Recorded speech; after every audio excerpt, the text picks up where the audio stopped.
Bon, salut les ingénieurs, j'espère que vous allez bien. Et on avait commencé notre chapitre sur le compactage. Donc, je vous invite à revoir notre vidéo sur l'introduction du compactage. Donc, aujourd'hui, on va continuer avec théorie du compactage et les essais de compactage au laboratoire. Donc, vous voyez, on avait fait déjà cette partie et cette partie dans la vidéo précédente. Donc, aujourd'hui, c'est cette partie-là. Théorie du compactage et essai du compactage au laboratoire. C'est tout ça qu'on va faire aujourd'hui dans cette vidéo. Donc, accrochez-vous si vous ne connaissez pas les, les théories du compactage. Et je vous garantis que vous allez être satisfait ici. Donc, ici, commence par théorie du compactage. Pourquoi le compactage?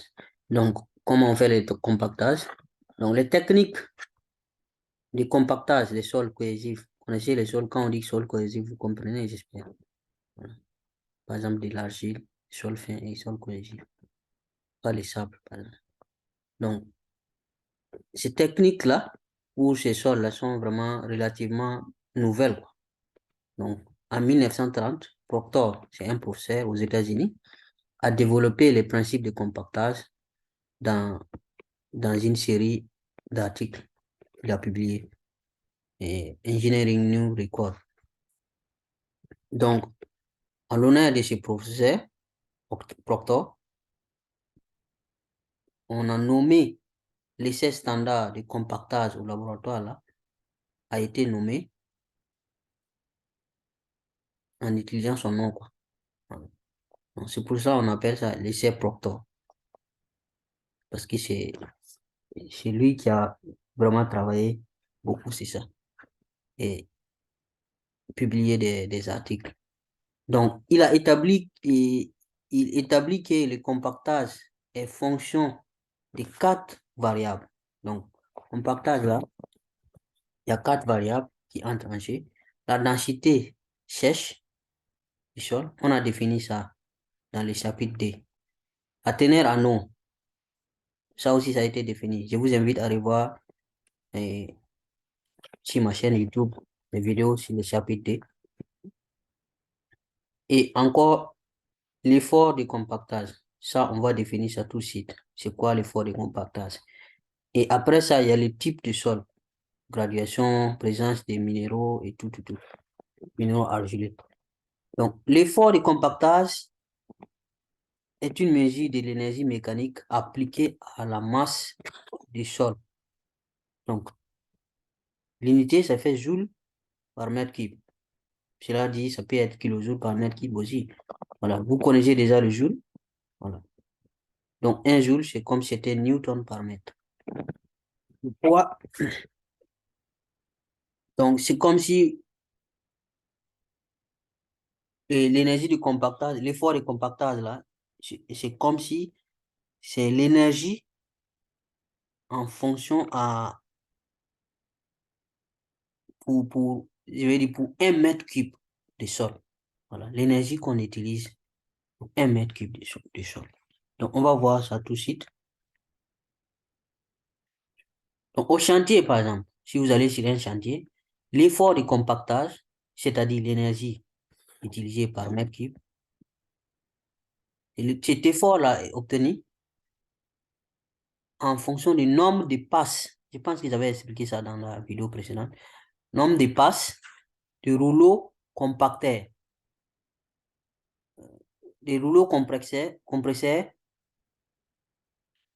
d'un certain type et poids sur un certain volume du sol.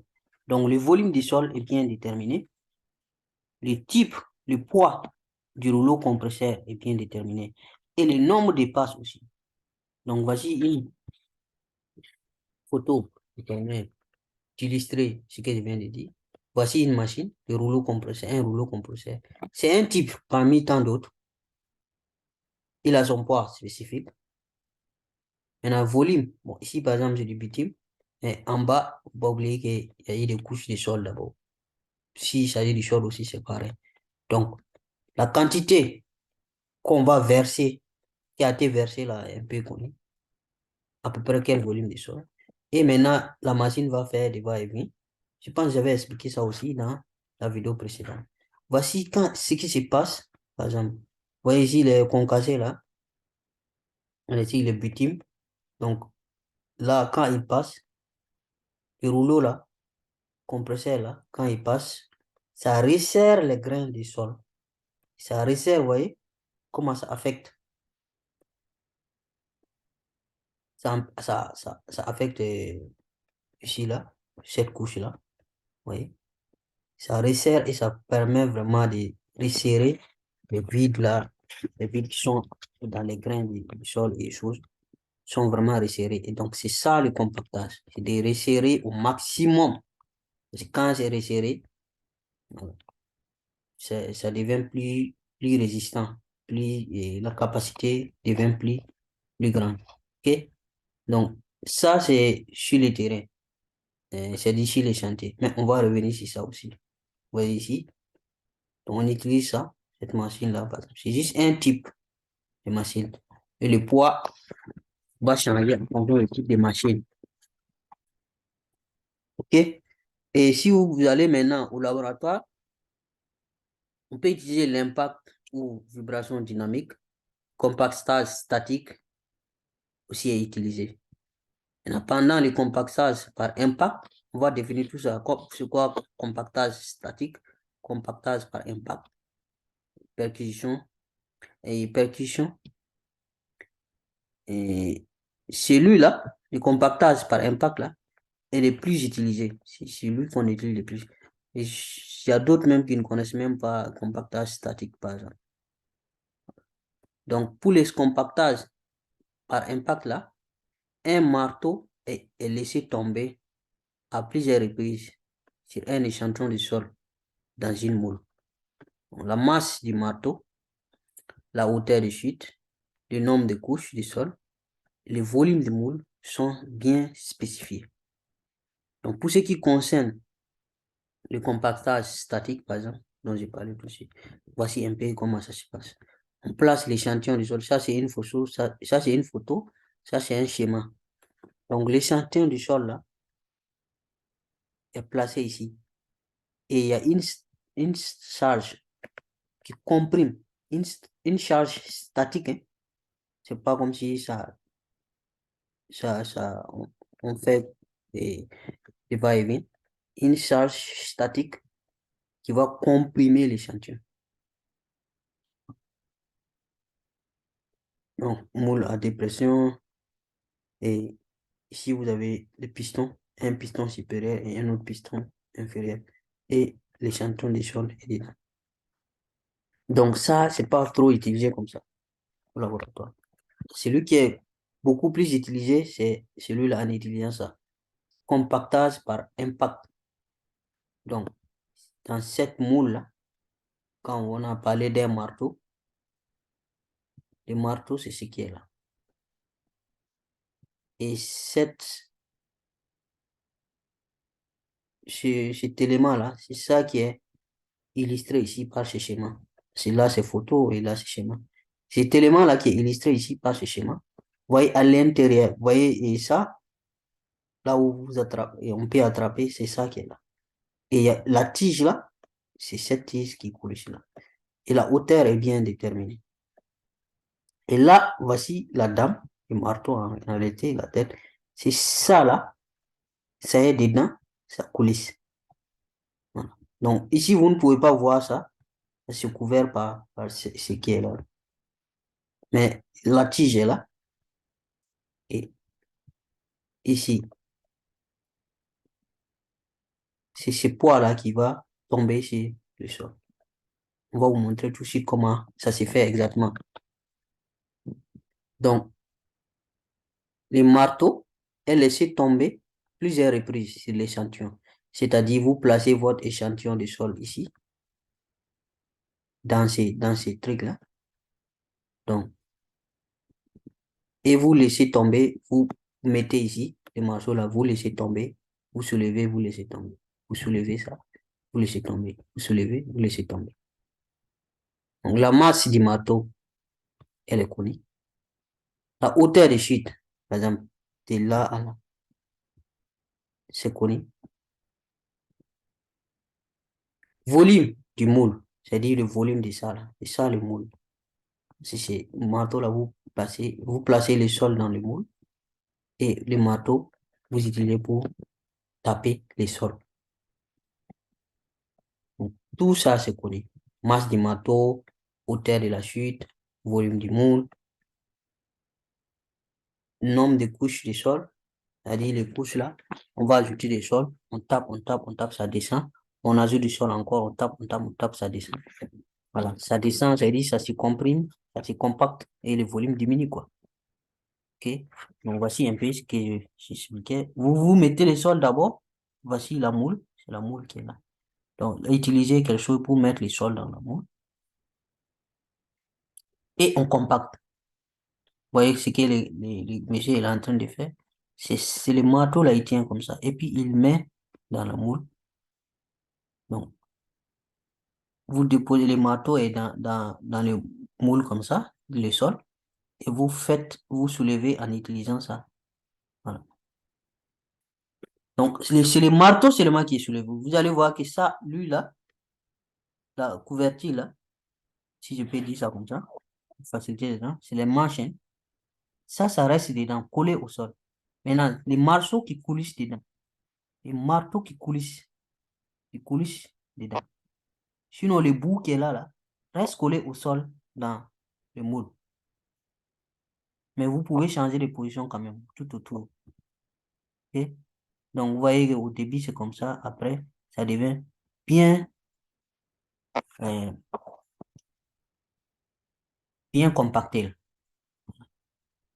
Vous ajoutez encore du sol si ce n'est pas rempli.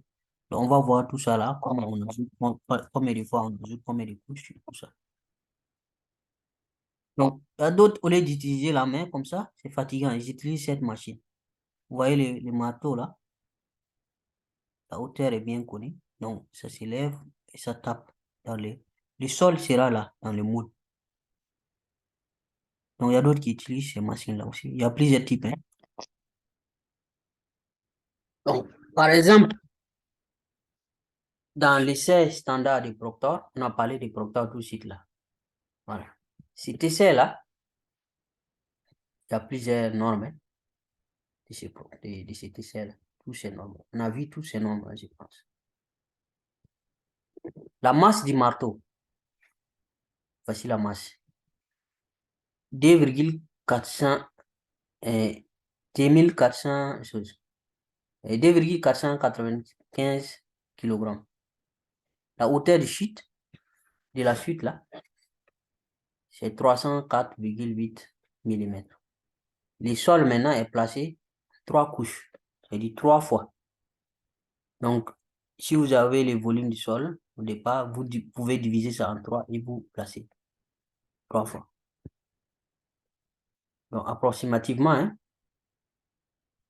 donc, le moule là, à peu près 1 litre. Donc, chaque couche est damée 25 fois. Donc, vous donnez 25 coups pour chaque couche de sol. Donc, l'effort de compactage peut se calculer facilement, hein. Voici ce que je viens de dire. Donc, le marteau, ce qui est dedans, ça, c'est ça qui va saucer. C'est ça le marteau. C'est ça la masse. La masse de ça, c'est ça qui fait 2,495. Ça, c'est dans l'essai standard du Proctor. Parce qu'on va voir d'autres essais. Ça ne sera pas la même chose. Ça ne sera pas la même masse. Ok? Maintenant, la hauteur de la chute, c'est 304,88. Donc, c'est ça qui est à peu près ici. 305 là. Parce qu'il y a une petite épaisseur ici. Donc, les manches là, les marteaux coulent ici dedans. Donc, la base ici reste collée au sol. Maintenant, cette moule là, si vous voyez ici ce qui est en haut là, on va appeler ça coller. Donc, ça c'est en anglais, colla. Donc, on peut enlever parce que la quantité qu'on veut, en réalité, c'est ça. Mais pour que les sols ne tombent pas, ne s'éparpillent pas ailleurs, et pour bien maintenir la moule, on ajoute cette rehausse-là, là-dessus. Après, on compacte, mais après, on va enlever. Donc, faut pas faire l'erreur d'ajouter la hauteur de cette rehausse-là. Non, en voulant calculer le volume de votre moule. Donc, voici, avec cette chose, le diamètre de 101,6 mm et la hauteur de 116,4, vous pouvez déterminer le volume de votre moule, hein. Voilà, n'oubliez pas que volume de ça, c'est comme volume d'un cylindre. Donc, vous multipliez surface de base multiplié par hauteur. Surface de base, c'est comme cercle. Surface d'un cercle. Disque. Surface d'un disque.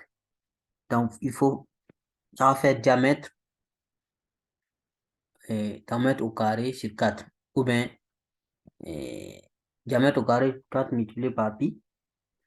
Ou encore pi fois diamètre au carré divisé par 4. Ou bien encore, vous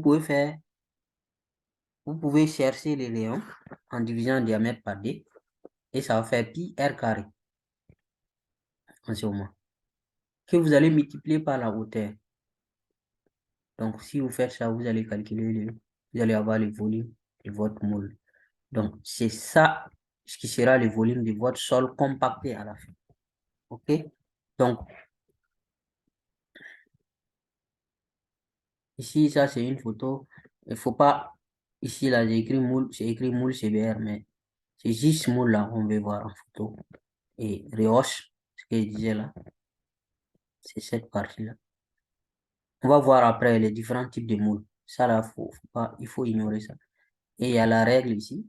Cette règle-là, elle permet de bien raser la surface ici. On rase bien pour que ce soit le débord là, le sol qui va déborder. Parce que quand on va enlever la rehausse, le collet là, et il y aura du sol qui déborde. Donc, il faut raser pour faire une surface plate. Voilà. Pour que le volume là, calculé là, soit exact. Donc, en utilisant cette règle.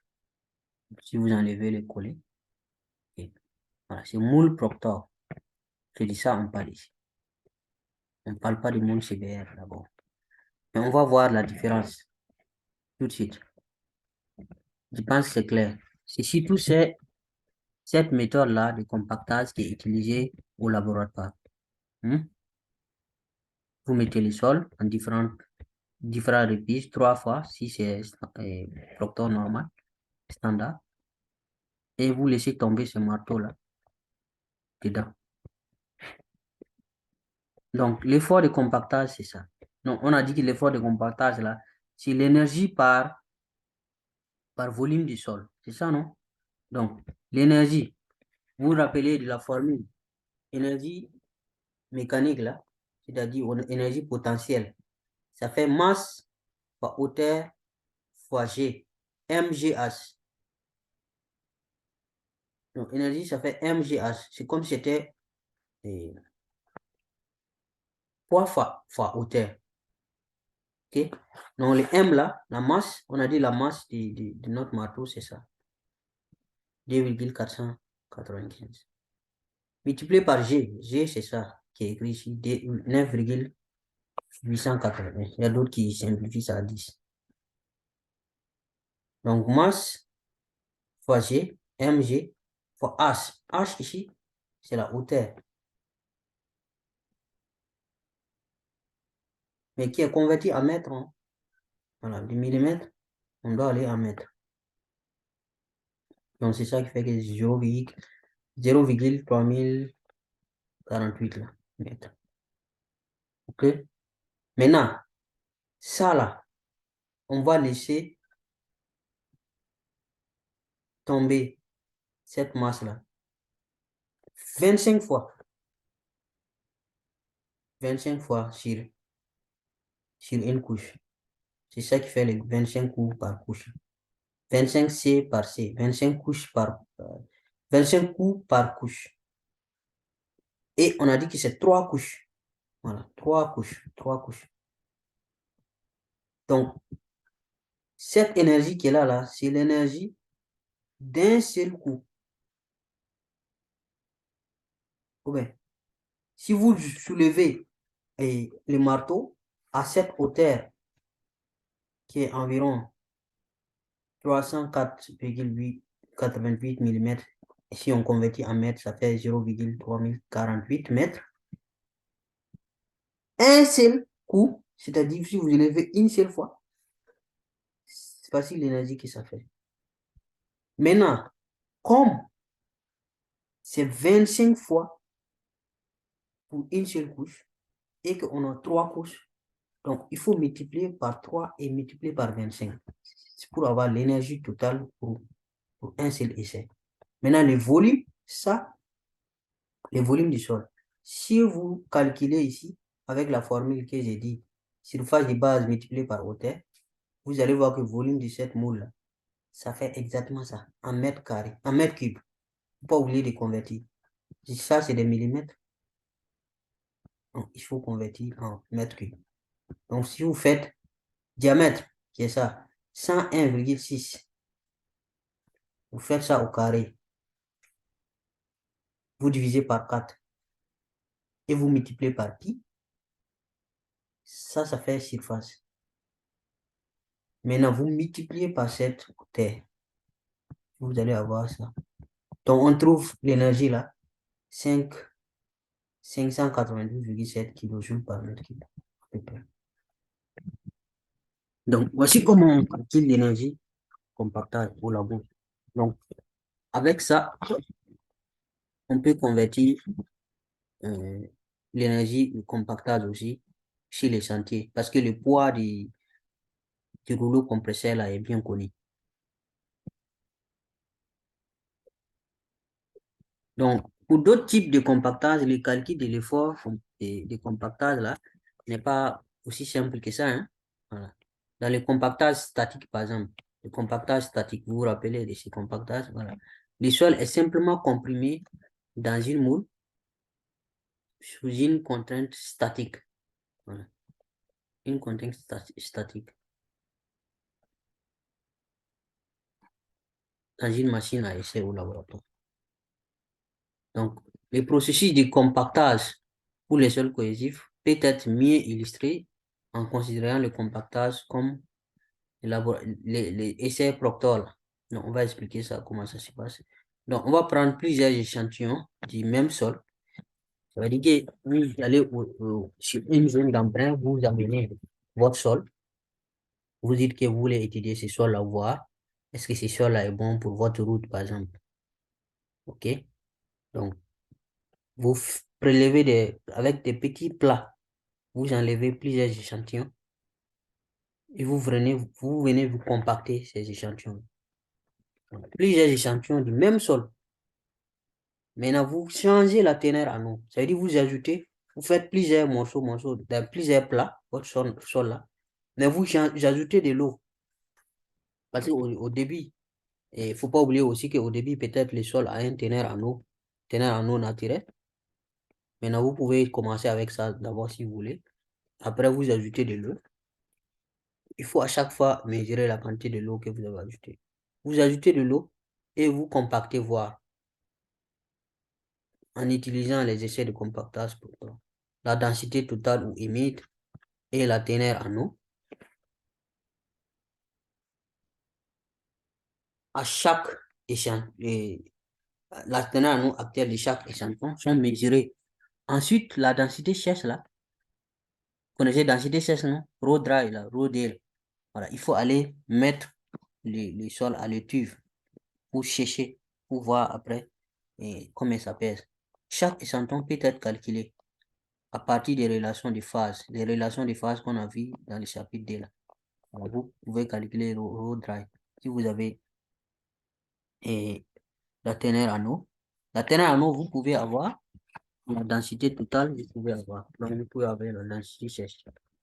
Donc, on explique tout ça là tout de suite avec des images. Peut-être ça sera mieux. Donc, voici comment ça se passe. Vous prenez votre et votre moule d'abord. La moule là. Vous pesez la moule. On veut savoir la moule, le poids du moule là, à vide. C'est-à-dire, il n'y a rien dedans. Hein? Ça là. Mais il faut faire attention. La réhausse là, cette partie qui est en haut là, vous dévissez tout ça là, vous enlevez cette partie. On veut seulement peser ça. Non, évidemment, ça c'est collé, la base là est collée, hein. Ça, vous ne pouvez pas enlever. Donc vous enlevez ça, vous enlevez cette partie qui est en haut là, le collet là, et vous mesurez ça, sa poids, et son poids. Ça c'est la première étape. Deuxième étape, vous amenez votre échantillon de sol et vous ajoutez un peu d'eau. Mais vous voyez ici, l'éprouvette là de l'eau là, elle est mesurée. On connaît la quantité d'eau qu'on a ajoutée au départ, si vous voulez. Voilà. Si vous n'avez rien ajouté aussi comme eau, ça aussi, ça va vous permettre de déterminer la teneur en eau initiale, naturelle, quand vous avez amené votre sol. Voilà. Mais si vous ajoutez de l'eau, il faut mesurer la quantité de l'eau que vous avez ajoutée. OK? Donc, après avoir ajouté de l'eau là avec votre échantillon, à votre échantillon, vous mélangez. Vous mélangez, vous mixez, vous mixez, vous mélangez tout bien, bien mélangé. Maintenant, vous pouvez diviser votre sol là en 3 morceaux. Parce que, faut pas oublier qu'on a dit que c'est 3 couches pour les procteurs normal, l'essai procteur standard. Donc, vous divisez ça en 3 couches, c'est mieux. Donc, à ce moment, vous remettez la réhausse, vous voyez ici, il n'y avait pas la réhausse là. Vous remettez maintenant le collet là, ça sera comme ça. Voilà. Pour permettre que ça ne déborde pas, le sol là ne tombe pas, on met ça. Donc, vous remettez. Et vous mettez, vous avez divisé ici en 3 parties, non? La première partie, vous mettez. Donc, on met la première partie de l'échantillon dans le moule, là. Donc, après, qu'est-ce que vous faites? Quand vous avez mis première partie, vous commencez à compacter. Vous voyez le marteau là, vous soulevez la tige là. Donc, le marteau sera soulevé. Et vous laissez tomber. Cette partie-là, les manches là, ça reste collé dans le fond de votre sol, sur le sol, dans le fond de votre moule, sur le sol. Vous ne soulevez pas ça. Donc, vous soulevez seulement la tige et vous laissez tomber. Soulevez jusqu'à ce que ça se colle, hein. Faut pas soulever, arriver au milieu. Soulevez jusqu'à ce que ça arrive au bout et vous laissez tomber. Vous laissez tomber. Vous ne poussez pas. Vous laissez tomber. C'est juste la gravité. Parce qu'on a vu MGH. Si vous ajoutez votre force, c'est pas bon. Donc, ça va être à peu près comme ça. Vous voyez? Vous tenez ici, vous tirez cette tige-là. La tige-là, vous tirez jusqu'à cette masse-là, ce marteau-là, le poids-là va arriver en haut ici. Et vous laissez tomber. Ça tombe directement sur le sol. Vous voyez les couches qui sont première couche, deuxième couche, troisième couche. Donc, il y a d'autres ceux qui sont habités peuvent faire tel que la troisième couche là tombe juste sur chose, à ce niveau-là. Ok, si on enlève le soleil là, ça, ça tombe juste. Donc, faut pas soulever les manches, cette partie. On ne soulève pas. Ça reste collé au fond de votre moule, exactement sur le sol, sur votre échantillon de sol. Maintenant, ce qui bouge, vous voyez ici, cette main-là est en train d'appuyer pour que ça ne bouge pas, pour que ça là, ça ne bouge pas. Maintenant, cette main-là est en train de soulever la tige là. Donc, vous voyez que ça coulisse dedans. Jusqu'à quand ça va arriver en haut, limite, il laisse tomber. Cette main-là va laisser. Et le marteau là va tomber sur le sol. Et vous répétez ça 25 fois pour une première couche.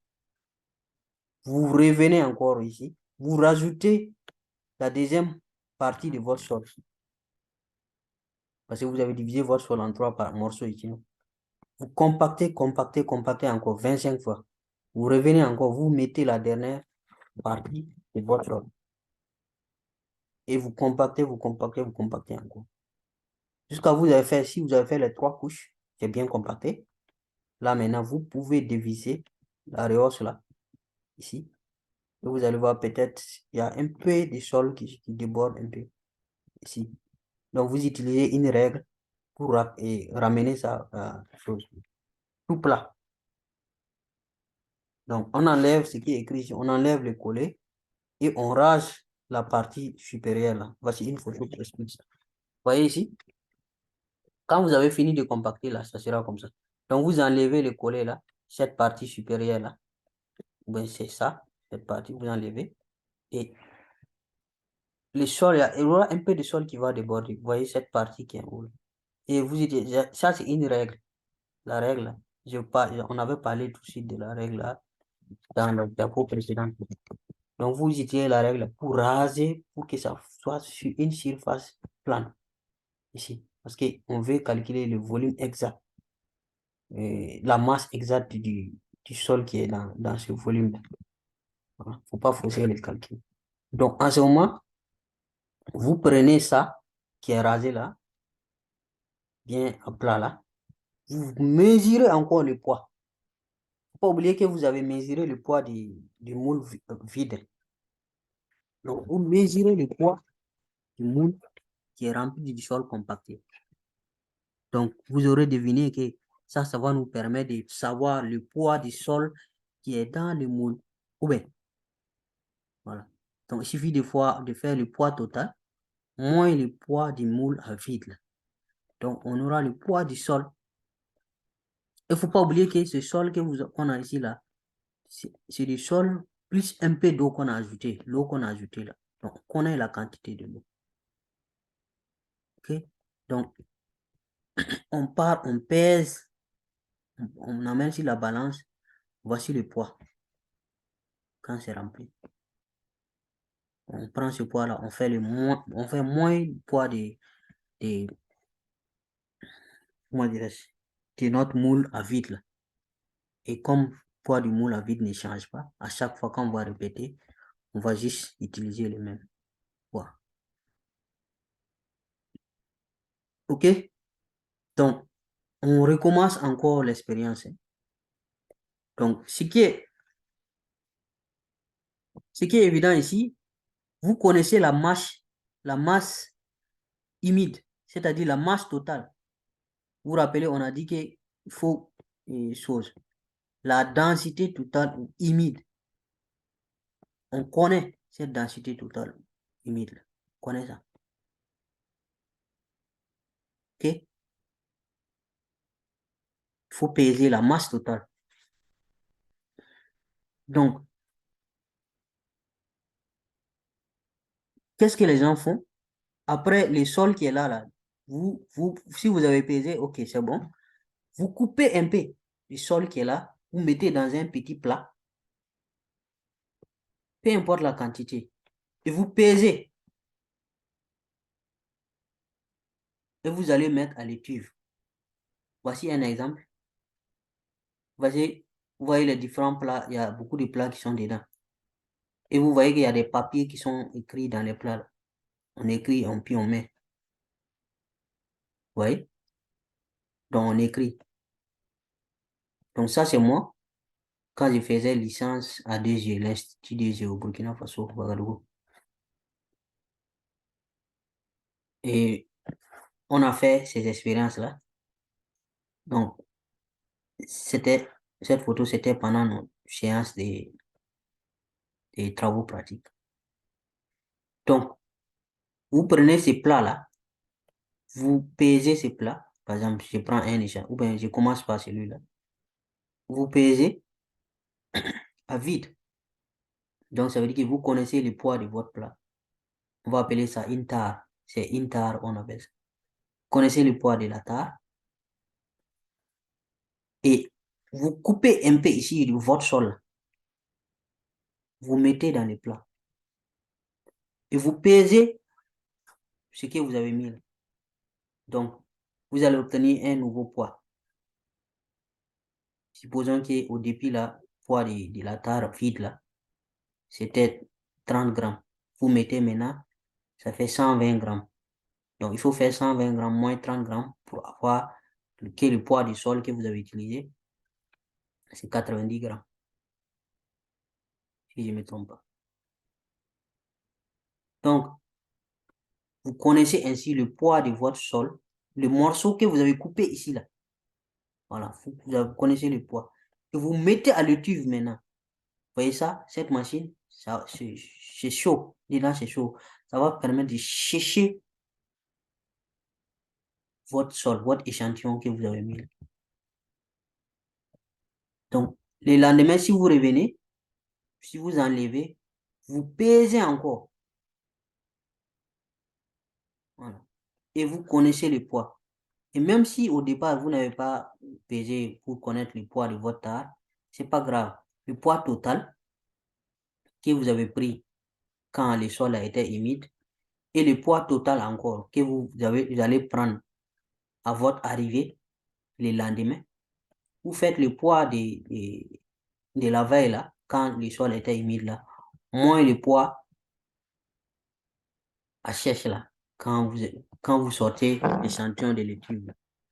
Ça va vous permettre d'avoir le poids de l'eau. Parce que ça va trouver que l'eau s'est évaporée. Parce qu'au départ, là, quand le sol est comme ça, là, humide, là, c'est le poids du sol plus le poids de l'eau que vous avez ajouté ici, là. C'est ça qui est dedans. Donc, comme on ne veut pas peser tous les trucs, on ne peut pas sécher, on veut pas sécher toute la moule, là. On coupe un peu seulement. Donc, après avoir trouvé le poids sèche et le poids, et connaissant le poids humide, là, si vous faites le poids humide moins le poids sèche, là, vous allez avoir le poids de l'eau qui était dedans au départ. Donc, si vous connaissez maintenant le poids de l'eau, vous pouvez déterminer votre teneur en eau, non? Ce teneur en eau, là, c'est masse de l'eau divisé par masse du sol. Ou bien, voilà.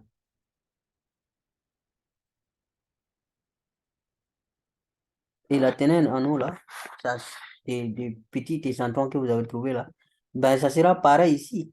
Ça sera le même ici. Voilà. C'est comme si vous disiez masse volumique. Donc, la masse augmente, le volume augmente, la masse va augmenter, et ainsi de suite.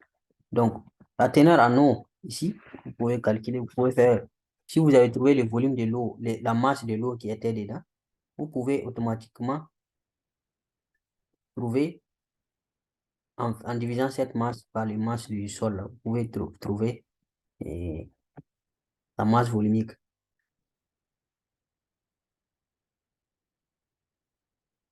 Donc, vous pouvez avoir la teneur en eau.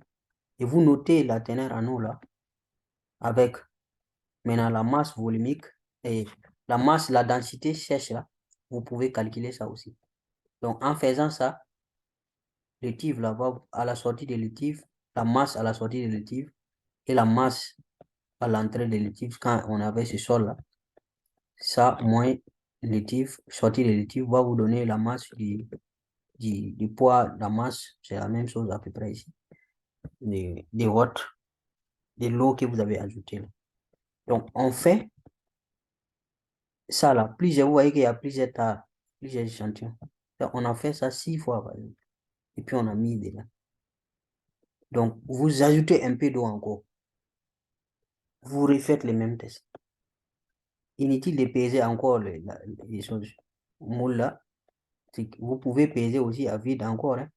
Et sinon, normalement, vous devez tout nettoyer avant de reprendre. Vous mettez encore, vous ajoutez un peu plus d'eau. La quantité d'eau que vous avez ajoutée au départ, là, vous notez, vous augmentez un peu. Donc, vous augmentez, vous augmentez, vous augmentez. À chaque fois, vous augmentez et vous refaites les tests. Vous augmentez, vous refaites les tests. Et vous notez la teneur en eau et le poids volumique et la densité sèche. Voilà. Donc, la densité sèche, voici comment on peut obtenir. Donc, rho, ça fait masse, rho total, c'est-à-dire la masse totale divisée par volume total. La masse totale, on vient de calculer ici, en faisant cette masse-là, moins la masse de la moule vide. Et le volume total, c'est le volume du moule seulement. On a calculé aussi le volume du moule dans la diapositive précédente. Donc, on peut avoir ça facilement. Ok. Maintenant, rho dry là, si on a rho, et je vous ai montré tout de suite comment on calcule la teneur en eau en utilisant Et ça, là, cette méthode est sèche. Ok? J'espère que vous avez compris ce que j'ai dit. Voilà. Morceau de sel que vous avez coupé ici, là, sa masse, moins, c'est-à-dire sa masse quand c'était humide, moins la masse quand c'est sèche. Vous allez avoir la masse de l'eau. Et la masse de l'eau divisée par la masse sèche, c'est-à-dire masse du sol, ça donne la teneur en eau. Donc, en utilisant teneur en eau et le rho total, vous avez rho humide là. Maintenant, j'utilise, j'ai dit l'eau humide, rho dry, le rho sèche là, vous avez ça, densité sèche. Donc, vous utilisez densité sèche là, et puis la teneur en eau, pour tracer une courbe. Donc, c'est ce qui est là. Quand les densités sèches de chaque échantillon sont déterminées et portées maintenant sur un graphique en fonction de la teneur en eau de chaque échantillon, on fait plusieurs échantillons. Donc, voici un peu ce que ça donne. Voici, ça c'est une courbe, par exemple, courbe B. Et puis voici une autre courbe, courbe A. Donc, chaque point, par exemple, je prends la courbe A ici, chaque point représente une expérience, un essai. Donc vous allez trouver teneur en eau. Au début, là, vous avez ajouté un peu d'eau, non? Voilà. Et puis, la densité sèche que vous allez calculer, c'est la correspond. Vous ajoutez un peu d'eau encore. Vous faites l'expérience. Vous ajoutez encore. Ici, par exemple, il y a eu comme 6. C'est comme dans notre cas, la photo que je vous ai montré. On avait 6 tares dans les tubes. 1, 2, 3, 4, 5, 6. Voilà. Donc, 6 fois. OK? Vous voyez qu'ici, il y a deux courbes. La courbe B et la courbe A. L'énergie de compactage de la courbe A là, est supérieure à l'énergie de compactage pour la courbe B. Donc, on va voir tout ça ici. Donc, chaque point ici, sur la courbe, représente un essai. C'est ce que je disais. Chaque point ici, un essai. Tenir en nous la quantité de dont on a mis et le raw dry obtenu. Donc, habituellement, ces 4 ou 5 essais comme ça de compactage individuel sont suffisants pour déterminer complètement la courbe. Dans cette courbe-là, celle-là ou celle-là, elle est unique. Ça, c'est vraiment important. La courbe, elle est unique pour chaque type de sol donné. Même méthode de compactage à effort constant. Donc, si vous n'avez pas changé l'effort de compactage, on vient juste de calculer tout de suite.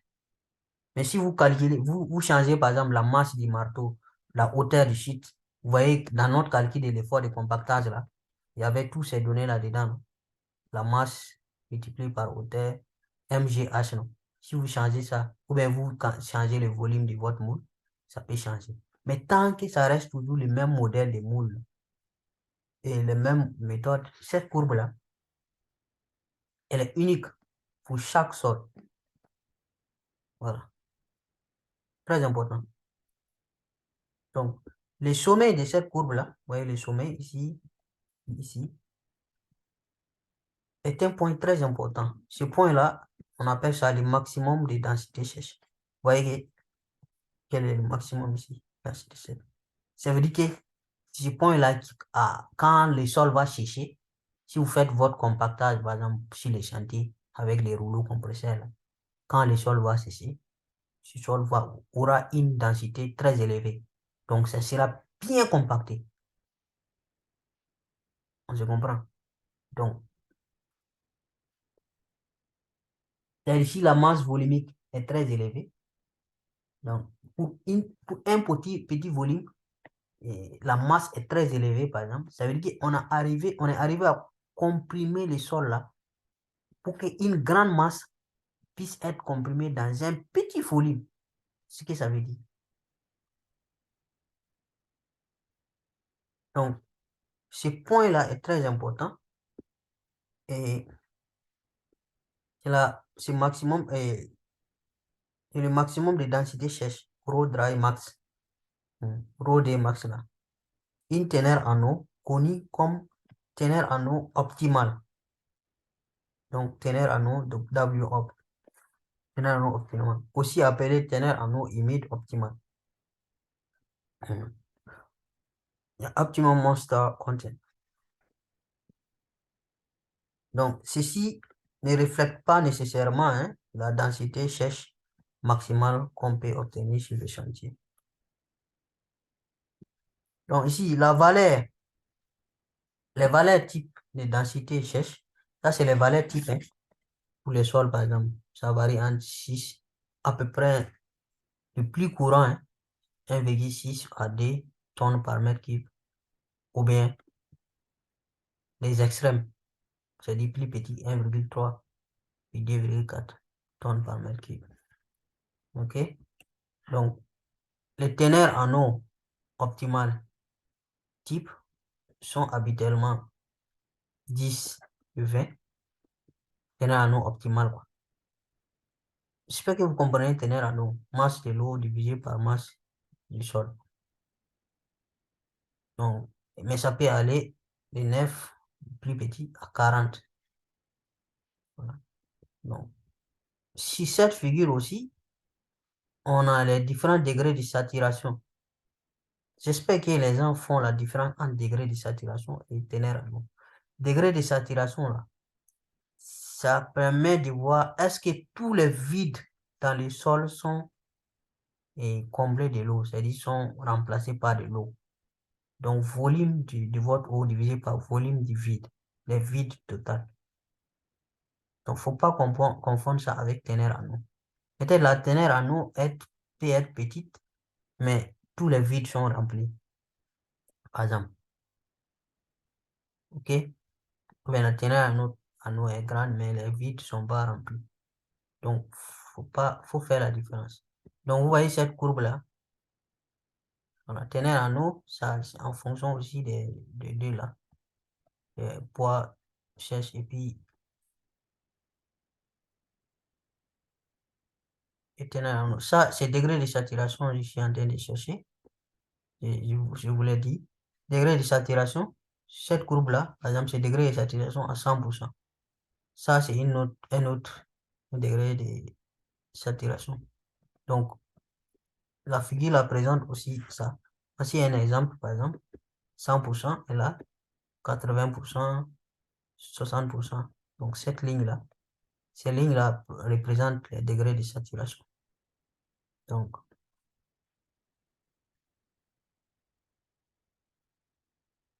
nous pouvons dériver l'équation de ces courbes théoriques. Quelle est l'équation? Voici l'équation. Donc, rho dry, ça fait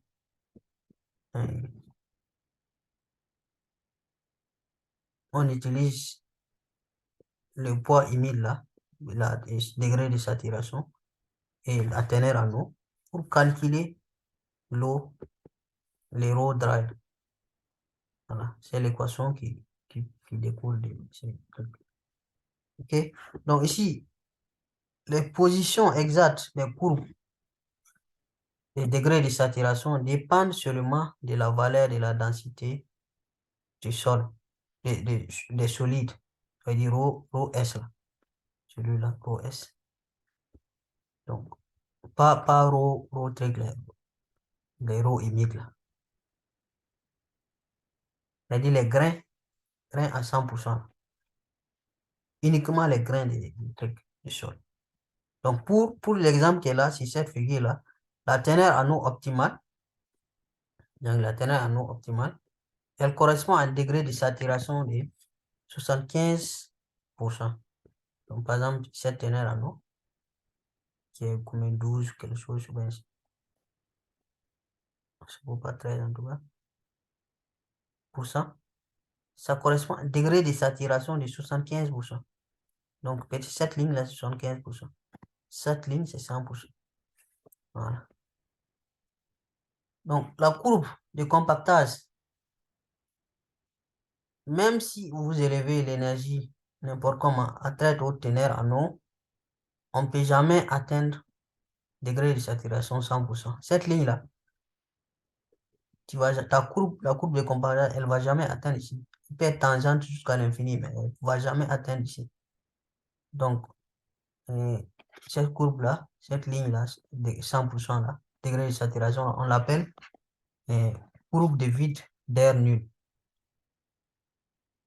Et c'est aussi valable, quel qu'en soit l'effort de compactage. Quel qu'en soit l'effort de compactage, ou quel qu'en soit la teneur en eau, vous n'allez jamais atteindre ici. Donc, par exemple, si on prend cette courbe en A là, l'effort de compactage est très élevé. Donc, ça pousse la courbe un peu plus haut. Donc, la courbe A, elle est obtenue en utilisant l'essai de Proctor modifié. Donc, l'essai de Proctor modifié là, dans ces désignations-là. Donc, cet essai utilise un marteau plus lourd. Donc, l'autre là, c'était 2, quelque chose. Non? Ici, le marteau de Proctor est modifié là. Le marteau est plus lourd. Et une plus grande valeur de la hauteur de chute là est plus grande. Et le nombre de couches, c'est 5 couches au lieu de 3 couches dans le Proctor normal. Voilà. Donc, mais le nombre de coups par couche, c'est toujours 25. Et la moule, c'est toujours le même moule Proctor. On va voir tout de suite en photo quelle est la différence entre les marteaux des deux Proctor. Voilà, marteau et puis les différentes chutes là. Donc, on peut vérifier ici en utilisant ça. Vous connaissez, vous rappelez la formule de l'effort de compactage. Voilà. Avec cette formule qu'on a vue dans la diapositive précédente là, qui est masse fois hauteur divisé MGH multiplié par le nombre de coups multiplié par le nombre de couches divisé par le volume total. On trouve 2695 kJ par mètre cube. Donc, si vous vous rappelez, proton normal, là, c'est dans les 500 et quelques. Voilà. Donc, l'effort est plus élevé ici. Voici pourquoi cette courbe-là, elle est plus haute. Elle est poussée vers le haut comme ça.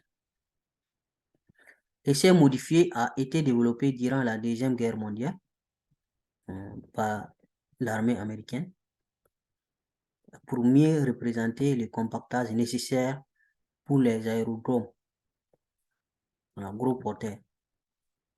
Donc, en situation de guerre, en situation difficile, il faut trouver des solutions adaptées. OK? En augmentant l'effort du compactage, on tend à augmenter la densité sèche en diminuant la teneur en eau optimale.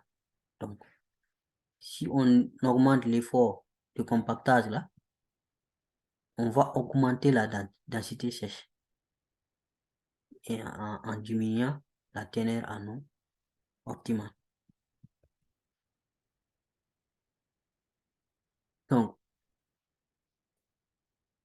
la ligue des sommets, plusieurs courbes de compactage à différents efforts de compactage pour un même sol sera presque parallèle à la courbe de là. Donc, si vous prenez par exemple les différents sommets là, vous tracez, vous allez voir que ça va être parallèle à la courbe de 100%. La courbe de 100% là est là. Je pense que ça c'est 90. Donc, si vous reliez les sommets, par exemple, ça c'est plusieurs efforts de compactage. Ça c'est un autre effort de compactage. Ça c'est un autre effort de compactage. Les sommets là, on a dit les optimum Proctor là. Si vous reliez, la courbe va être parallèle à celle des degrés de saturation 100%. Ce que ça veut dire. Donc, essai au laboratoire. Donc, je pense que théorie du compactage là, bien compris. Au laboratoire, donc, ça sera juste un petit résumé de ce qu'on vient de faire. Donc, l'essai de Proctor a pour but de déterminer la teneur en eau optimale. Vous connaissez ce que ça veut dire désormais. Donc, c'est teneur en eau qui donne le maximum ρ dry, là, ρ D. Donc, pour un sol de remblai donné et des conditions de compactage fixées. Donc, on connaît déjà les conditions de compactage qui sont fixées. et on connaît notre remblai, donc on va aller au laboratoire déterminer la teneur en eau optimale. Pourquoi déterminer la teneur en eau? Si vous voyez souvent les routes là, vous voyez un citerne qui va venir arroser votre sol, le sol là, avant que le rouleau compresseur vienne compresser. Donc le fait d'arroser le sol là, c'est pour amener l'eau, pour amener la teneur en eau là à une teneur en eau optimale. Parce que quand vous avez un sol, s'il n'y a pas trop d'eau dans votre sol, votre compactage ne sera pas bon. Si vous prenez par exemple de l'argile ou bien du sable et vous voulez compacter, vous connaissez maintenant ce qui veut dire compacter. Imaginons que dans les sables, il n'y a pas d'eau. Ça sera difficile de bien compacter. Maintenant, s'il y a beaucoup d'eau, si trop d'eau, ça va devenir de la boue, ça ne sera pas compactable aussi.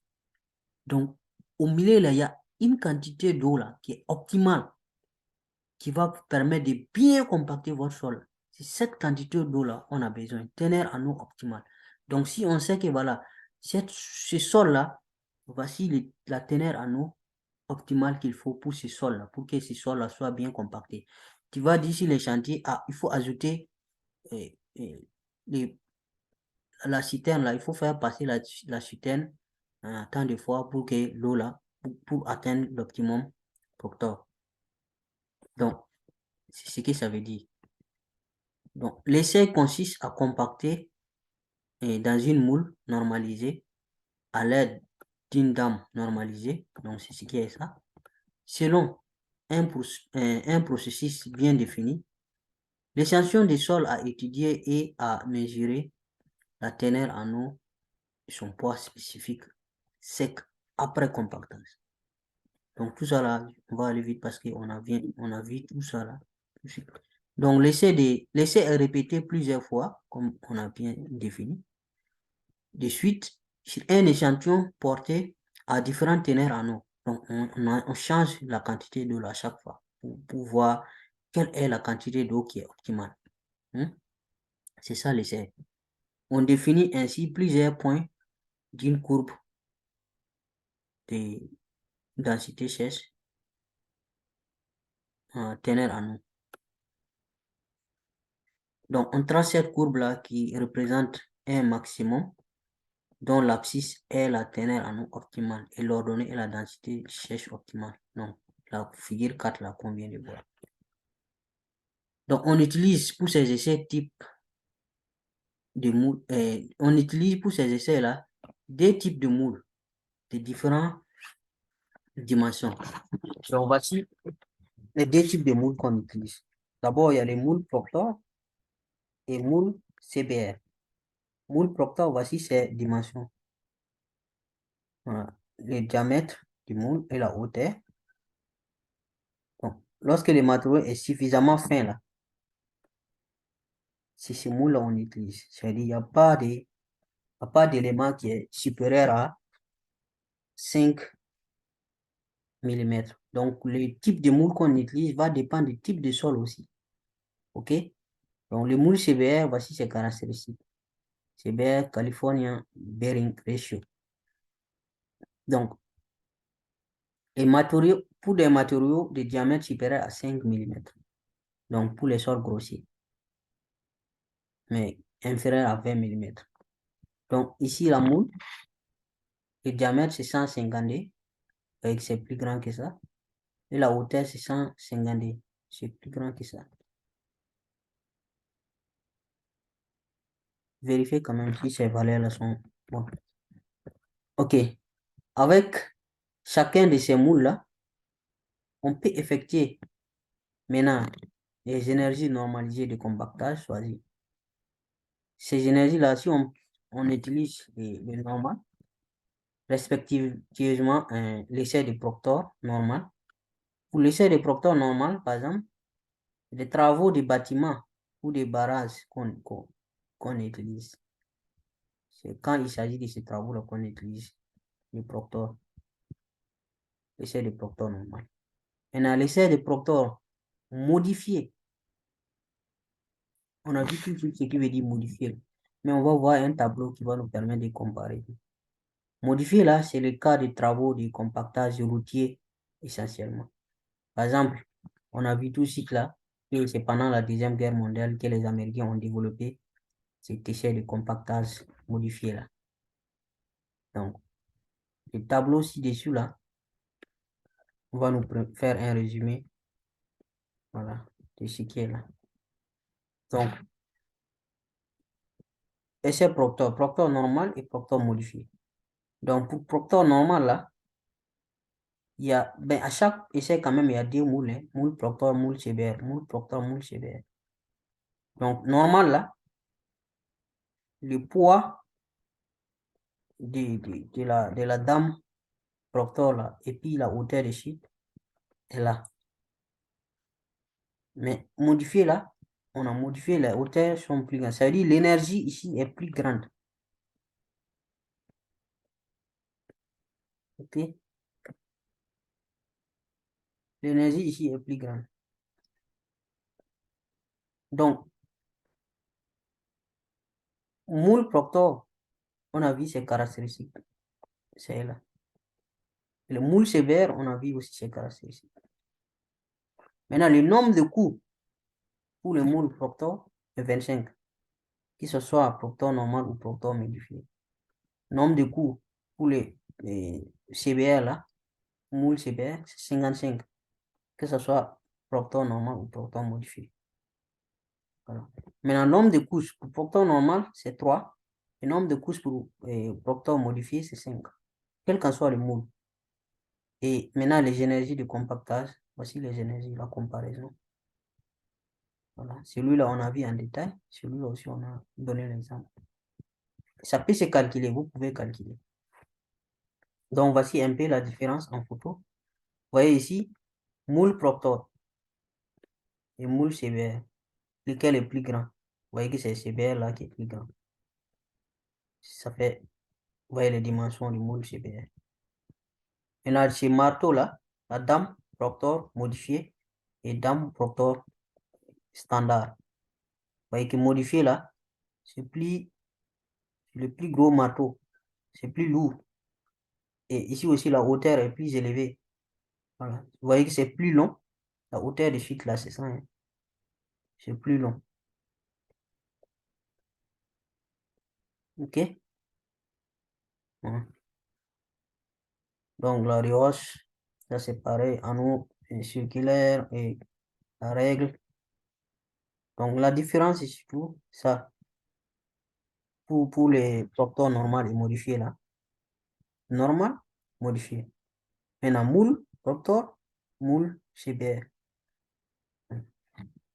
Tableau là, il faut bien le retenir. Et aussi savoir quand est-ce qu'il faut utiliser le proctor normal, quand est-ce qu'il faut utiliser le proctor modifié. OK? Donc, j'espère que c'est compris. Donc, on va arrêter ici pour, voilà, pour cette vidéo-là. On se donne rendez-vous dans une autre vidéo pour continuer toujours le chapitre sur le compactage. Donc, en attendant, je vous invite à vraiment partager et liker vraiment les vidéos et inviter vos amis à s'abonner. Merci bien.